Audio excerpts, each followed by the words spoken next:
How the hell am I going to review this movie without spoiling it?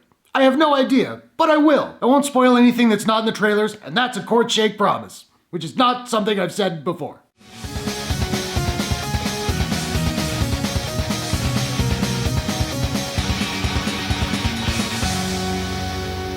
Dr. Sleep is a horror film from director Mike Flanagan and Warner Brothers, an adaptation of the Stephen King novel of the same name, as well as a sequel to both King's novel and Stanley Kubrick's film The Shining. The movie stars Ewan McGregor, Rebecca Ferguson, Kylie Curran, Alyn Lind, Zahn McLarnon, and Cliff Curtis. Years following the events of The Shining, a now adult Dan Torrance meets a young girl with similar powers as his, and tries to protect her from a cult known as the True Knot, who prey on children with powers to remain immortal. So this was one of my most anticipated movies of the year. I'm a fan of this novel, as well as both King and Kubrick's versions of The Shining. After knocking it out of the park with Gerald's Game, a book that many, myself included, could not conceive of how to do on film, not to mention The Haunting of Hill House on Netflix, which has nothing to do with Stephen King, but was freaking amazing, director Mike Flanagan finds a way to amalgamate both novels, Kubrick's movie, and still make it his own. Now, as soon as Ewan McGregor was announced, I was immediately on board. And the dude didn't disappoint. He's perfectly cast, and he's excellent throughout the whole film, particularly in the third act where he really shines. Oh my god, I just made a shine pun I didn't even intend. But seriously, in the end, he's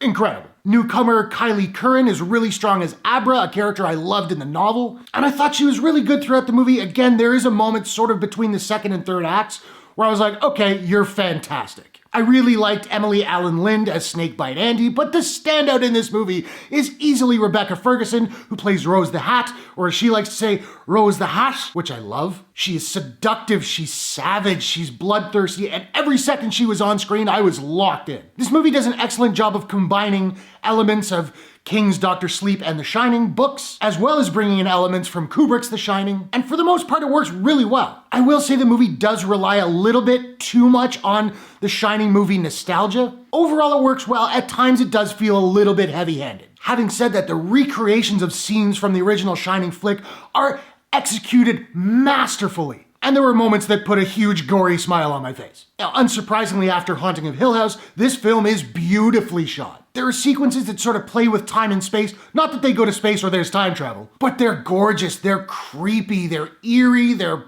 discombobulating, all in the best possible ways. Indeed, the movie is a little bit too long at 2.5 hours. It never felt like it was overly self-indulgent, but I do feel there were certain sequences that it could have been trimmed or clipped a little bit just to keep it a little bit tighter. I loved Dr. Sleep. It's a little early for me to say if it's gonna crack my top 10 of the year, but I think there's a distinct possibility that it will. I usually do those videos at the end of the year, so check back for that. But yeah, go see this movie if you like The Shining, if you like Stephen King. Definitely worth watching. Now, I don't have a proprietary rating system as of yet, so I'm just trying to figure out what I'm gonna give Dr. Sleep. And I think I'm gonna give Dr. Sleep a